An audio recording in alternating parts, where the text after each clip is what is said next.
Erev Tov Chaverim, I'm Stephen Ben-Nun and you're watching Israeli News Live. Enochs Doomsday prophecy may allude to Planet X and the two witnesses. I realize, guys, this seems like a far-fetched type of title to begin a broadcast, and it is a prophetic insight here. And I know that there are some people also that do not believe that the Book of Enoch is an inspired work. But there is a lot of evidence that supports that it is. One of the main reasons, though, why the Jewish people of today do not accept it as an inspired work of God is because there's so many allusions there in the Book of Enoch that clearly identify Yeshua to be the Messiah.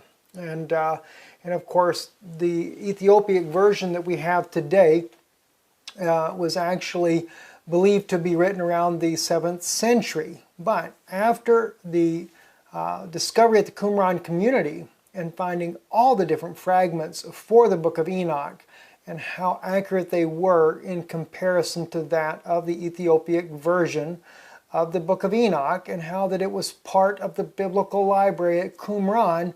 Now there's been some new suggestions that yes, this indeed is a very authentic book.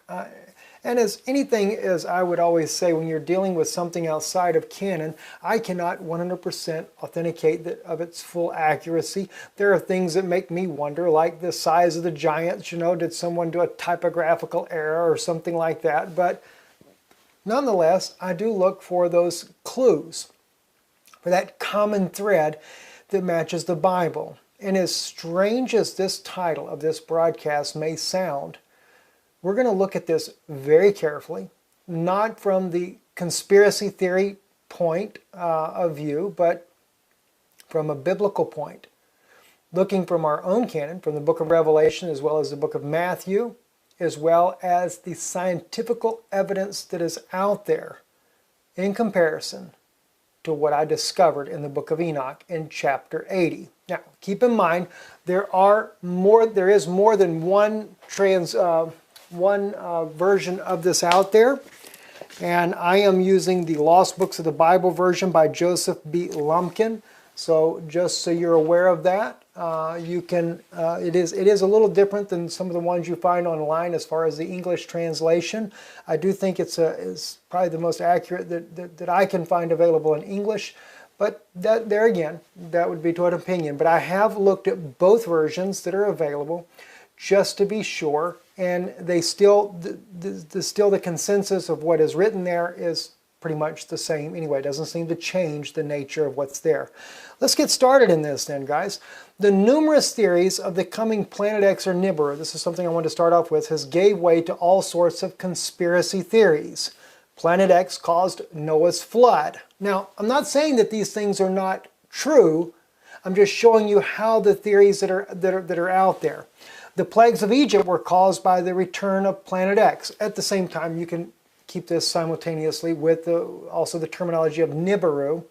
Another one is the Anunnaki, the gods of aliens are going to return in some beliefs as well. Aliens have come to keep man from destroying the planet. Another conspiracy theory. Planet X will bring God's wrath, and yet even another theory. However, the evidence has been rejected, however, the evidence as far as for a Planet X has been rejected as pseudoscience and internet hoax by astronomers and planetary scientists. But, you know, that's kind of an underhanded account, because scientists and astronomers alike have been looking for a Planet X for many, many years, especially back in the early 80s when Ronald Reagan was then president. And there are some people out there like Gil Broussard who argue emphatically that it's been a cover-up ever since. That they did find Planet X and they're just trying to hide it from the public. Again, another conspiracy theory as far as that goes. But I wanted to examine this from something that I stumbled across as I've been reading through the book of Enoch, trying to get a better understanding of what Enoch had to say in the writings that they have presented that are, like I said, very almost identical to that of Qumran. And that's been spoken by many scholars that have worked on the Qumran scrolls, the Israeli scholars. In fact, the lady that I shared some information with you the other day, she's another one that says this, that they are almost identical in the writings from Qumran to that of the Ethiopic copies. So let's get started here. Enoch chapter 8, we're going to look at verses 1 through 8, starting with verses 1 through 4, just to get an idea. Pay attention to the things that I've highlighted in yellow. If you're able to see this on your screen, I sure hope you can. In those days the angel Uriel answered and said to me, Behold, I have shown you everything, Enoch, and I have revealed everything to you, that you should see this sun and this moon and the leaders of the stars of heaven, and all those who turn them, their tasks, their times, and departures. Verse 2, And in the days of the sinners the years shall be shortened, and their seed shall be tardy in their lands and fields, and things on the earth shall alter and will not appear in their time, and rain shall be kept back, and heaven shall withhold it. And in those times the fruits of the earth shall be backward, and shall not grow in their time, and the fruits of the trees shall be withheld in their time. Verse 4, And the moon shall change and alter her customs, and not appear at her time. Now, some of these things have not happened as of yet, okay? But just keep it in mind. We're seeing these type things that are being suggested by Enoch that are going to happen, all right? Let's get to verse 5. In those days the sun shall be seen, and shall journey in the evening on the extremity of the great chariot in the west, and shall shine more brightly than accords with the order of light. And many rulers of the stars shall transgress their customary order, and these shall alter their orbits and tasks, and not appear at the seasons prescribed to them. The whole order of the stars will be concealed from the sinners, and the thoughts of those on the earth shall err concerning them, and they shall be altered from all their ways. They shall err and take them to be gods. And evil shall be multiplied on them, and punishment shall come upon them as to destroy all. Now I can imagine here from verses 5 to 8, some of you have already picked up yourself, even in verses 1 to 4, just some of the things that are definitely, clearly biblical prophecy. But let's begin to break this down now. From Enoch chapter 80 verse 2, And their seed shall be tardy in their lands and the fields, and all things on the earth shall alter and will not appear in their time. Now, this is from the article Climate Change Already Affecting Food Supply by the UN, published in the online source, The Guardian, on March 31st, 2014. Now, keep in mind, before I start bringing this up, I know there's a big issue about global warming. Climate change, as the President Obama has talked about, the conspiracies about this here, that this is all just a hoax, it's just to make money, it's not caused by gas emissions and things of that nature. I agree with that. But to say that there's not been a drastic climate change going on throughout the earth, and it's going to no doubt really come up rapidly in the near future, now that's a different story altogether. And there's a lot of different people out there that have been bringing this forward, again, though, as conspiracy theories. But nonetheless, even from what excuse they're using for the truth of global warming, doesn't mean that it's, well, let me put it like this. Even though we are seeing the fabrications of what they're saying is causing the climate change, it's not to say that climate change isn't really going to happen. And even like President Barack Obama made in one interview not too long ago, we've played it many times here on Israeli News Live, where he made the statements, what happens if suddenly those places that have been known to be bread belts of the world, suddenly they don't get rain and they don't produce anymore? What happens if suddenly we have sea rises surging 6, 7, even 8 feet suddenly, he says. So see, they are expecting something dramatic to happen, and Enoch seems to indicate the same thing. So let's look at this here. We looked at their seed shall be tardy in their lands and fields, and all things on the earth shall alter and will not appear in their time. Now I think this is still dealing with something yet to come, but nonetheless, according to this article here, the scientists of the Intergovernmental Panel on Climate Change found evidence of climate change far beyond thawing Arctic permafrost and crumbling coral reefs on all continents and across the oceans. But it was the finding that climate change could threaten global food security that caught the attention of government officials from 115 countries, who reviewed the report. All aspects of food security are potentially affected by climate change, the report said. The scientists said there was enough evidence to say for certain that climate change is affecting food production on the land and sea. Now, regardless of what their excuse is, they're starting to see that the climate change that is going on is already affecting the food supplies. And as you see by the picture, this was the picture they used, the corn crop didn't do so well in this one particular area. Now, according to Enoch, things are going to become tardy. And Enoch is saying it because the stars are going to alter their orbits. Well, what's going to cause this alteration? Now, let's take a look at more here. This is from Brightening Sun is Warming the Earth, Harvard University Gazette, on their Gazette, November 6th of 1997. All right? Now, the scientist, by the way, that speaks, there's two scientists. One of their names is, oh gosh, I forget. Let's see, it's Bolanus and Soon were the two scientists who work on there. The first one, Bolanus, is people, once you see her picture on the next screen there, you'll know who she is. Many people, I've seen her many times speaking. But anyway, she said this here, from the Harvard University, she is a professor there. There are better explanations for global warming than air pollution. Two Harvard researchers say the sun is increasing in brightness and radiance. Changes in the sun can account for major climate changes on Earth for the past 300 years, including part of the recent surge of global warming, claims Sally Bolinas, an astronomer at Harvard's Smithsonian Center for Astrophysics. We're not saying that various solar activity account for all the global rise in temperatures that we are experiencing, cautions her CFA colleague. That's Mr. Soon there, Willie Soon, astrophysicist. But we believe these variations are the major driving force. Heat-trapping gases emitted by smokestacks in vehicles, the so-called greenhouse effect, appear to be secondary. So see, even some scientists are actually coming out and admitting the sun is warming up. Now, here's what's interesting.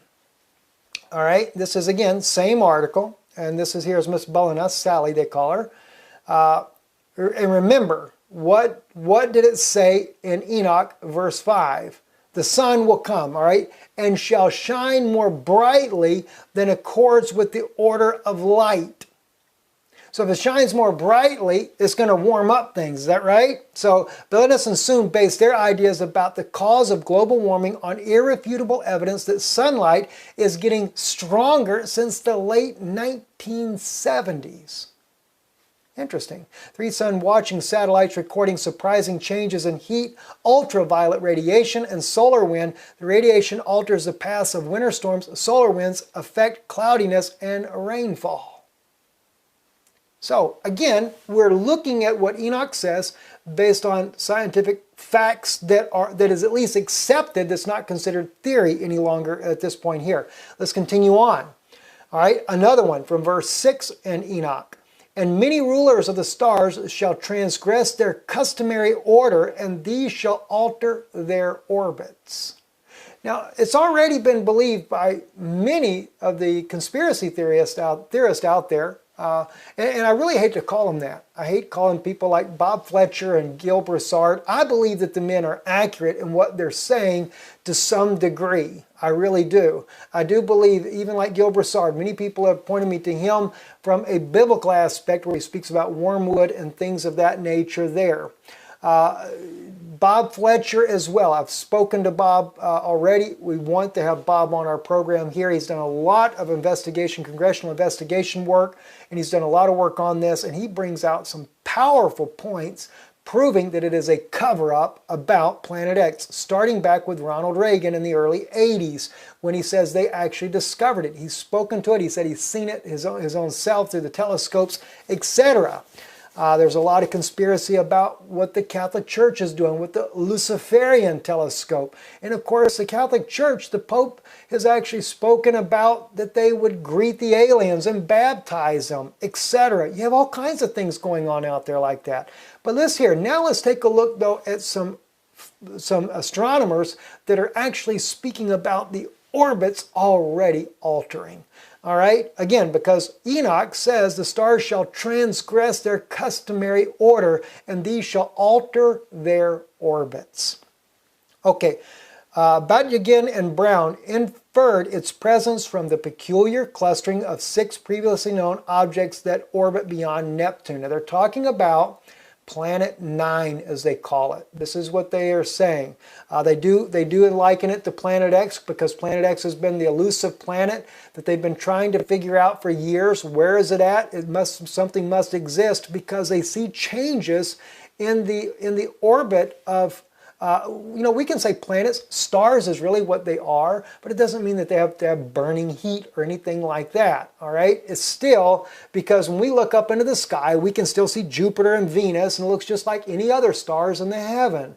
They're reflecting light is what they're doing. So whether or not you want to call them planets or stars or whatever the case may be, at the end of the day, they're still stars is what they are, but not stars in the typical idea that they're all a bunch of burning ball of fires out there. All right, now, anyway, he says 6 previously known objects that orbit beyond Neptune, they say there's only a 0.007% chance, or about 1 in 15,000, that the clustering could be a coincidence. Instead, they say a planet with the mass of 10 Earths has shepherded the 6 objects into their strange elliptical orbits. In other words, they've changed what they were. Now they're in elliptical orbits, tilted out of the plane of the solar system. They were in the solar system at one time. All right. Now he has joined the centuries-old search for a new planet. His method, because by the way, this guy here was very much into the killing of planets, saying that they're not planets. But anyway, it says join the centuries-old search for a new planet. His method, inferring the existence of Planet X from his ghostly gravitational effects, has a respectable track record. In 1846, for example, the French mathematician Urbain Le Verrier predicted the existence of giant planet from irregularities in the orbit of Uranus. Now see, Uranus, this is nothing unusual. This is real.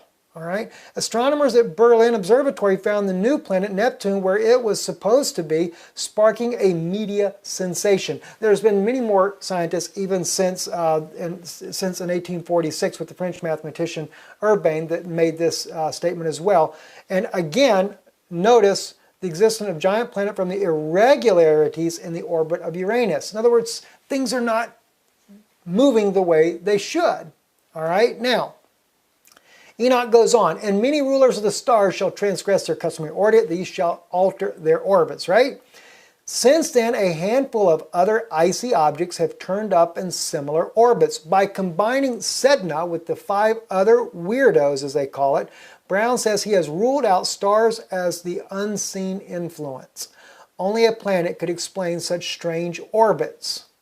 Again, doesn't matter if you want to call it planet or star. To me, it's all one and the same. All right, in this regards here. Only could explain such strange orbits. Of his 3 major discoveries, Eris, Sedna, and now potentially Planet X, Brown says the last is the most sensational. Killing Pluto was fun, he says. Finding Sedna was scientifically interesting, he says. But this is head and shoulders above everything else. In other words, they're really looking for that Planet X. But then again, like Bob Fletcher says, they already know it's there. They've already seen it. Maybe they're just trying to break the ice with the public slowly. Who knows? Here's another catching thing, though, that really got my attention. And immediately when I read this, I knew exactly where this was coming from. They shall be altered from all their ways. They shall err and take them to be gods. Enoch chapter 80, verse 7. In other words, the people on the earth, because of this changing of the orbits and things and this all this hype of an incoming Planet X or Nibiru, which one you would ever want to call it, they're going to actually think them to be gods. And is this not the biggest hype going on about, I mean, I have never seen so many conspiracy theories about the Enochs and that they're returning. And it was an advanced civilization of people, and they were the ones that created us here on the earth, and they're coming back to set us in order, or the aliens, or whatever you want to call them. But they're basically making it their gods. All right, now, give you a little idea behind that. The Enoch are major players in the paradigm making its way into popular folklore. Via the work of the late Zachariah Sitchin, an economist by education and profession, and the author of several best-selling books, including Genesis Revisited, that explore ancient mythology and the mysterious megalithic ruins found around the globe. These various books also seek to demonstrate that there was in ancient times an extraterrestrial race that genetically manipulated mankind for various reasons. The Sitchin thesis, Sitchinism as it's called, now embraced by numerous other writers who have incorporated into their apparently a new worldview, essentially asserts that these ancient Sumero-Babylonian gods, the Anunnaki, are aliens from the planet Nibiru, Sitchin's 12th planet as he calls it, which passes by the earth every 3,500 years or so, at which time they planet hop the earth and create mischief. Now, this is what is believed that caused Noah's flood. This is what is believed to even possibly happen during the time when Moses and Aaron were there and the different plagues that struck Egypt. But definitely Noah's flood, they believed it knocked the earth off its axis, caused the heavens to break loose and everything else. Whereas this time, they're speaking about how that if, and this again, I'm just saying it theoretically, but if this truly is a Planet X or Nibiru coming through, that it's going to spin the earth upside down. And Gil Broussard makes some very good points on this from a biblical point that he uses. And then at that point there, it's not only will it flip the earth upside down, but then the United States will be caught in its tail of fire, bringing down the fire and brimstone on the earth. Who knows, okay? But anyway, the tendency to make the gods of old into real people or flesh and blood is not all new, dating to before the time of Greek historian Herodias in the 5th century BCE. Long way back, guys, long way back. This goes back. Nimrod, all of the ancient civilizations, etc., have all kinds of weird things. And what did Enoch say? They shall be altered from all their ways. Now he's speaking of the planets now, or the stars. He's speaking about the star system is going to be altered. And they shall err and take them to be gods. Now, I have wondered if Enoch wasn't actually referring to the possibility that this was during the destruction of the earth during Noah's time coming up, and this is what it was referring to. But then there's one other thing that caught my attention that made me think, if it is, then he must be alluding to both destructions simultaneously, and this is why. Rain shall be kept back and heaven shall withhold it. Going back up to verse 2, see, when you back up, he said, rain shall be kept back and heaven shall withhold it. Now, I don't know about you guys, but if you remember what happened in Noah's day, definitely the rain was not kept back, and neither did heaven. It didn't withhold nothing. Heaven fell down on the earth, according to what Enoch speaks about on that. So this clearly seems to be the evidence that we find in Revelation 11 of the two witnesses. And I will give power, verse 3, unto my two witnesses, and they shall prophesy 1,260 days, clothed with sackcloth. These are the two olive trees and the two candlesticks standing before the God of the earth. And if any man will hurt them, fire proceedeth out of their mouth, and devour their enemies, and if any man will hurt them, he must in this manner be killed. These have power to shut heaven, that it rain not in the days of their prophecy, and have power over the waters to turn them to blood, and to smite the earth with all plagues as often as they will. Now, what I find interesting is I don't believe that the words that are written in Revelation are necessarily in an exact order of events. Look at what it says again here. especially verse 5. Fire proceedeth out of their mouth, and devour their enemies, and if any man will hurt them, he must in this manner be killed. They're going to be hurt. In fact, they're going to be killed.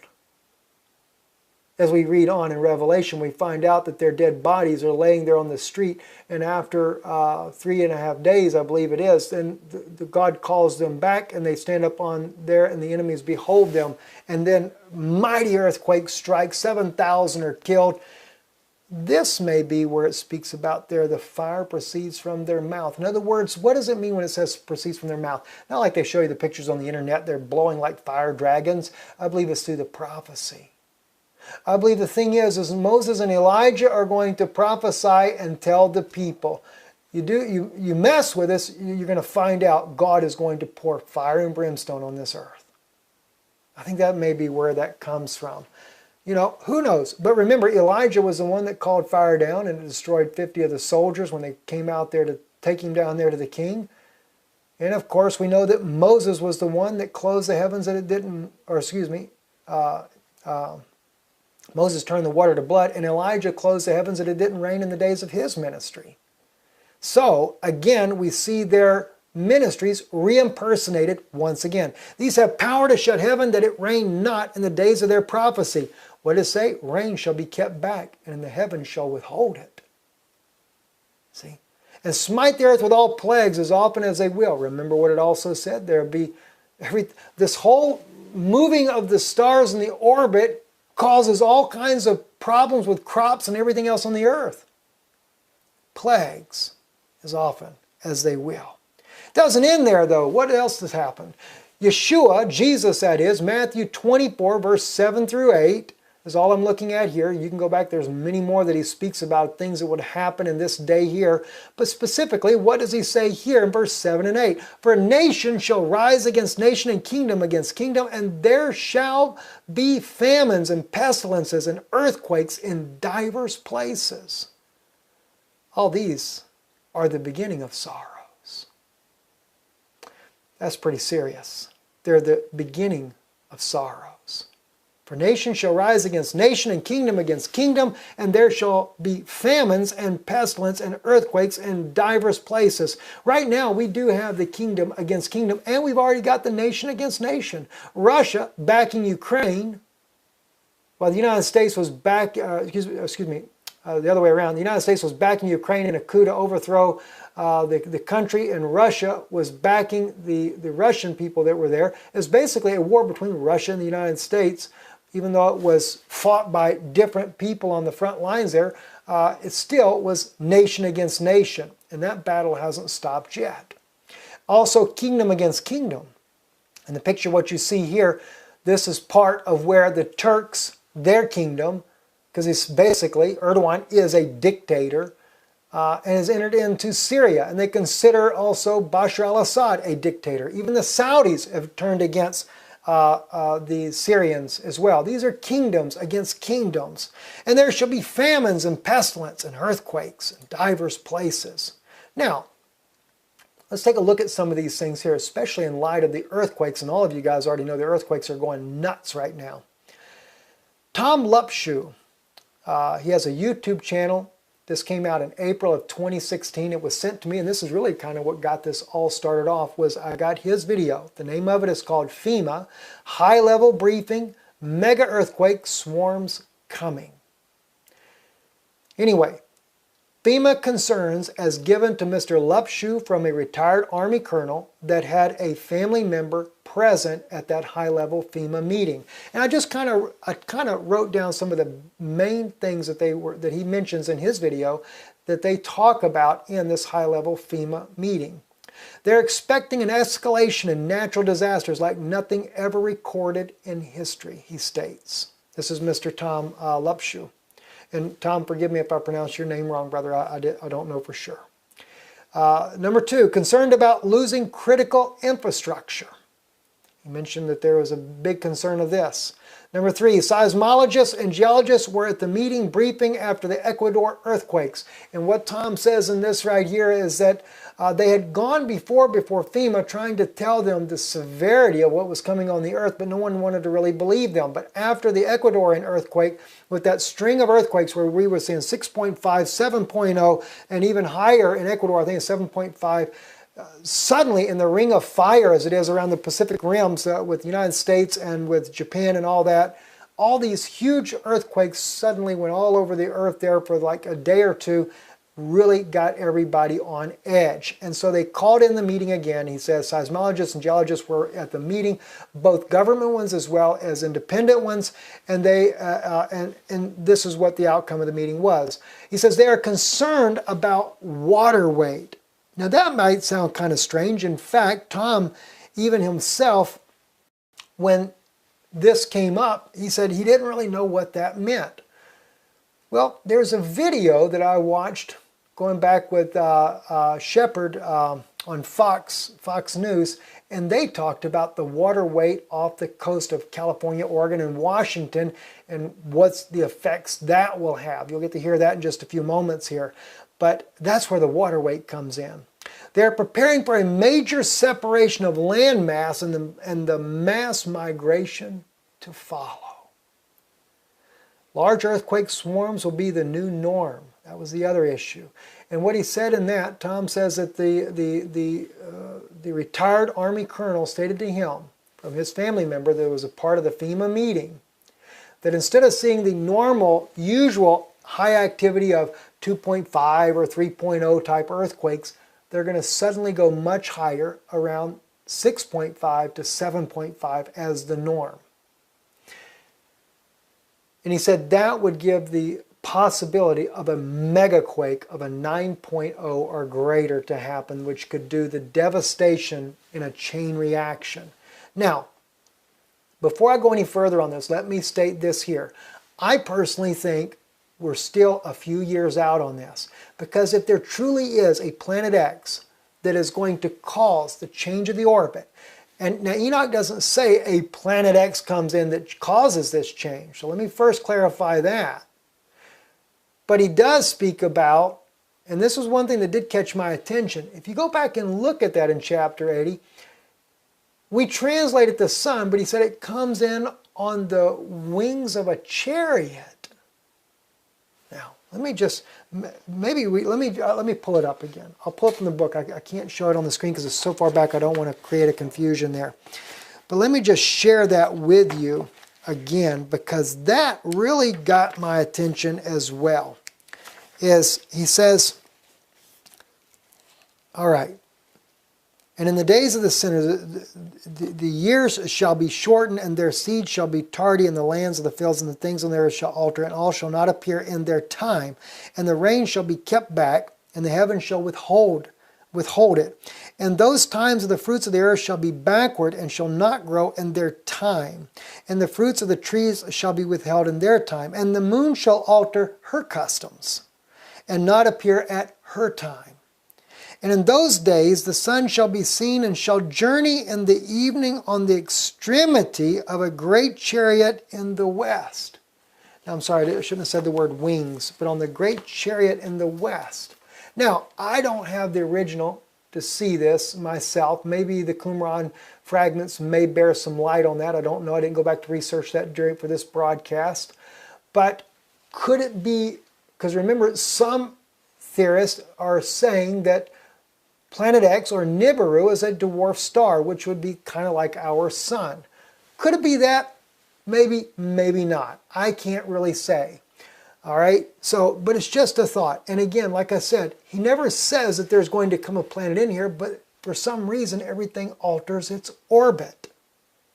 And they're seeing that a mysterious possible planet coming in could be what's causing the altering of the orbit. Or is it really that the sun itself heating up is what's causing these alterations? Don't really know. All right, but anyway, this is what Mr. Tom Lupshu said on his. Now let's take a look a little bit more on this type of information. Fears of the big one as 7 major earthquakes strike Pacific region in just 96 hours. Express.co.uk on April the 20th of 2016 this year said at least 413 people have been killed in Ecuador's biggest earthquake in decades as a 7.8 magnitude quake struck off the Pacific coast at Saturday and was felt around the Andean nation and 16 million people, causing panic as far away as the highland capital of Quito. Vice President George Glass said, as well as leaving hundreds dead, more than 2,500 people were injured. Remember, Jesus said in Matthew 24:7, and earthquakes in diverse places. Now, it seems to me, especially from what we're seeing now and what they said with this FEMA meeting, according to what Tom shares, that if there's going to be an increased activity of larger earthquakes, that's what Jesus was speaking about. That's what I would take it as. Anyway, continuing on, earthquakes across the world, including powerful tremor in Ecuador and series of shakes in Japan, could herald a new mega quake, warns top scientist. All right, now I'm saying these things to give you some of what the scientists are saying in regards to what Tom was saying that his retired colonel buddy was saying about the FEMA meeting. In other words, to give it some credence, to back up that what he's saying is not just myth, but there is actually scientists saying this. This was on Mail Online, April 17th of 2016. And the other end of the infamous Ring of Fire, Ecuador was also struggling after a major 7.8 quake, which hit last night, killing at least 77. Roger Billum, a seismologist at the University of Colorado, told the Daily Express the current conditions might trigger at least 4 earthquakes greater than 8.0 in magnitude. And by the way, remember the FEMA guy, he came out with his on the 18th of April, I believe, or something. So let me back up and see that real quick there. I just have April 2016. I didn't actually put the date down. Maybe it was the 24th that he did that on. Nonetheless, the point is they were really getting nervous about this. Continuing on, mega quake could split continents and kill millions, warns a nuclear scientist, express.co.uk on October 15th of 2015. Now this guy here, the Russians use him as well as their, that's Dr. Maharan Kish, who's a developer of the I think it's Magrov technology. Anyway, he says north of South America will split and a mega tsunamis could strike America and Asia, killing 40 million people in an earthquake described as imminent by a London-educated nuclear engineer. Ahead of the drills, Dr. Maharan Kish, who studied nuclear engineering at University of London, released videos claiming a mega quake with the power to kill up to 20 million people on the west coast of the U.S. alone is on the cards. The events are unconnected, and while there is no scientific or official support for Dr. Kish's claims, now that's what they said in this article here. But the question is that really so? All right, let's take a look then. Now, this is very interesting, and I know that in the case here with Shepard Smith, he got extremely excited in this article here. This was on the FEMA Insider warns worst natural disaster in history coming. Your Newswire on July 25th of 2015, just last year. In the video below, mainstream U.S. news anchor Shepard Smith says that the worst natural disaster in the history of the nation is on its way, quoting the New Yorker magazine article where FEMA say that an earthquake of around 9.0 in magnitude is due any day now. Now, I think they're jumping to speculation as far as the timing, but let's take a listen at what Shepard Smith said in this interview. That's not including tourists. So think of summertime. The New Yorker reports that FEMA calculations indicate the disaster will damage or destroy about 1 million buildings, including 3,000 schools and 1/3 of all fire stations. And perhaps the worst part of all of this, these sorts of earthquakes happen at regular intervals in exactly this part of the world, have forever. On average, according to seismologists, about every 240 years. So when was the last one of these? These massive 9.2 or so earthquakes? Well, the last one was more than 300 years ago, the year 1700. It struck in the Pacific Northwest and sent a 600-foot wave of water all the way to Japan. So right now, on average, the Pacific Northwest is decades overdue for the really, really big one. He Michio Kaku is a physicist and professor at City College of New York. This article is stunning. Is it overstated in any way? No, the Cascadia Fault is an earthquake waiting to happen. We know it's going to happen with an energy 30 times the maximum energy of the San Andreas Fault. So Hollywood has us brainwashed into thinking the big one is going to be in California. No, the Cascadia Fault would pack energy 30 times the energy that the San Andreas Fault can muster. Now, I don't know how much of that you actually caught there. This particular fault line there is not the San Andreas Fault, but it's north of that, and Professor Michio Kaku says that it will carry 30 times the magnitude of what San Andreas Fault could muster out. They were speaking about, I think it was around the year 1700, how that the last time, according to sedimentations that they have done studies on, that the earthquake struck there, that it sent a wall of water, a tsunami, 600 feet high that hit Japan. Now, that is startling in itself, but it didn't end there. A few months later, they come back again. Shepard Smith, you could tell in the first interview there, was scared to death.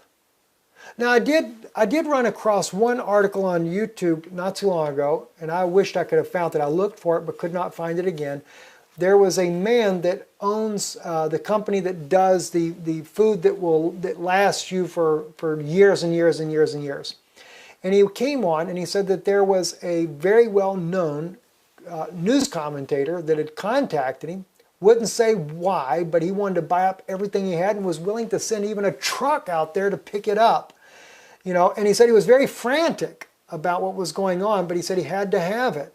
I have wondered if it wasn't Shepard Smith, just from the looks of this man. And he even makes a statement in there. He said, if I had friends and family, I would be telling them to move, is what I would tell them. Anyway, Professor Michio Kaku says, be prepared for months of canned goods and water. Now that was kind of interesting as well, because in the FEMA video that was put out by Tom Upshur, he stated that that's what they said there as well, that during the FEMA briefing, the retired colonel said to them that they need to have stock provisions for a minimum of 3 months and water. This is interesting, friends. All right, let's take a look at what he says here. We hear about the West Coast all the time. People in the Mid-South know about the New Madrid Fault, but there's one on the other side of Tennessee as well. Yeah, we have to realize that we're going back into prehistory. I realized that the 1906 San Francisco earthquake was not the only one. The 1812 earthquake that hit New Madrid. Now, New York City, where we are right now, fortunately, does not have to worry, because we're in the middle of a huge plate, and the whole plate moves all at once. So the small earthquake that knocked out the Washington Monument in Washington, D.C., that was felt all the way into Canada, because the fault moves as one big plate. I want to talk about this that we have on the screen now, that or did just a second ago, the map that's really kind of weird looking.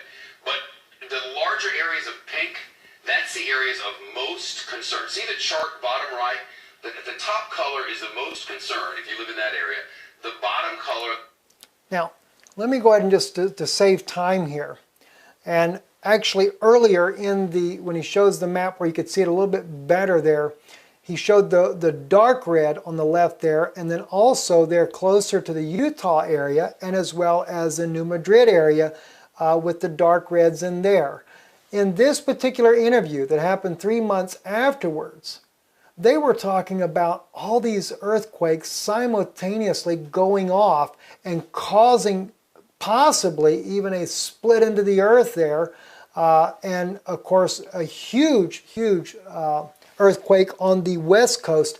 And he speaks there about the weight of the water that pushes down, and when the earthquake came out and those two shells were to collide over, that it will cause the ground to saturate and become like a quicksand. So when I heard the guy speaking about there, Tom speaking about that water weight, that's what made me think of that right there. Now, again, I do believe that we're still a few years out, because I think these type of earthquakes are what's going to happen closer to the time of the two witnesses at the ending of their ministry. Now, that's just my speculation on it. But remember, Here's a really scary thing though, and that is Jesus said these are the beginning of sorrows. So who knows what's really going to happen. Now, let's take a look at one other thing here. And by the way, I totally forgot to put it back into my presentation here, but Tom actually shows, let me back up on this map here. Tom, oh gosh, let's see if I can find it. About the West Coast all the time. People in the Mid-South. I'm going to stop it again so you can see it on the good map. Tennessee as well. Yeah, we have to realize. Okay, right here. You see the brighter reds there with the yellows circling around there. All right, you have the red going on the entire western coast. Then you have a red right there in the middle there, right on the edges of, say, Utah, Colorado, right in there. And then, of course, the one that's down there by Tennessee. When Tom was showing the map that the colonel showed him, and he was doing it on his own map, but he was trying to show, he said FEMA on two places on the out there in the in the east there, like Tennessee, he showed how they were planning on moving in. What would you call it? A way to receive all the catastrophe, supplies and things of that nature there. As also on the other side, but he said they stopped when they got down there to Kansas. And then he shows how that they would do it out there in the Midwest. But everywhere he showed was around the same areas here that are on the map that Shepard Smith was showing here. And that's what was so strange. He was showing that FEMA is getting backup supplies ready for the exact same places, and he also said that Tom says that FEMA was going to be preparing for a mass wave of migration after catastrophic events. Now, I know we have all kinds of ideas out there. We also have the ideas that there's going to be meltdown of the economy, there's going to be civil war in the United States, all these type of things out there. And friends, I'm not belittling the possibility of any of these things because we are certainly at an hour of mega destruction. Now, let's look here again, and this is in verse 8 of chapter 80. This is what Enoch surmises is the conclusion of this. He says, and evil shall be multiplied on them, and punishment shall come upon them as to destroy all.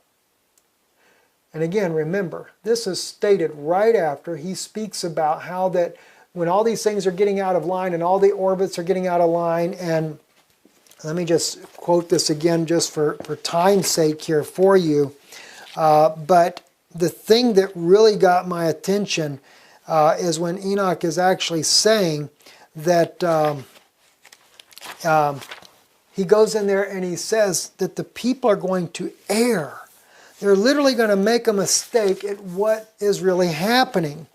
And because the stars are getting out of their orbit, and the sun and the moon the sun is heating up, and the moon is not keeping her customary orbit. And he said they're going to say that it's gods that are coming. You know, so this is the type of things that he says that is going to happen. And then I'm just trying to find it again, please bear with me. And he said the whole order of the stars shall be concealed from the sinners, and the thoughts of those on the earth shall err concerning them. So there is a lot of false ideas about what's going to happen. All right? And they shall be altered from all their ways, and they shall err and take them to be gods. And then he says, and evil shall be multiplied on them, and punishment shall come upon them as to destroy all. Friends, we're living in a very serious, serious, serious hour. And remember, Jesus said about the earthquakes, and all these are the beginning of sorrows. Anyway, I'm Stephen Benoon. You've been watching Israeli News Live. We do need your help, and I can't overstress that enough in making these broadcasts possible. So if God places that on your heart, go visit us at IsraeliNewsLive.org. I put .com on there. It's not right. It's IsraeliNewsLive.org. So my apology for that. And or IsraelReturns.com. That is a .com, Israel Returns. But IsraeliNewsLive.org. You can see that at the end of the broadcast here, as well as our address if you are not able to give online. We thank you, and remember, your prayers mean more to me than anything else. That is the most important thing, because many of you write, say, we'd love to be able to help, but under constraint. But say, we'll be praying for you. I want to tell you, that brings tears to my eyes when I see that. And I don't say that lightly. I say it very sincerely. Shalom. God bless you. And Hopefully I don't offend nobody by what I've said here this evening, but I'm just telling you from my heart the things that I see. God bless you. Good evening.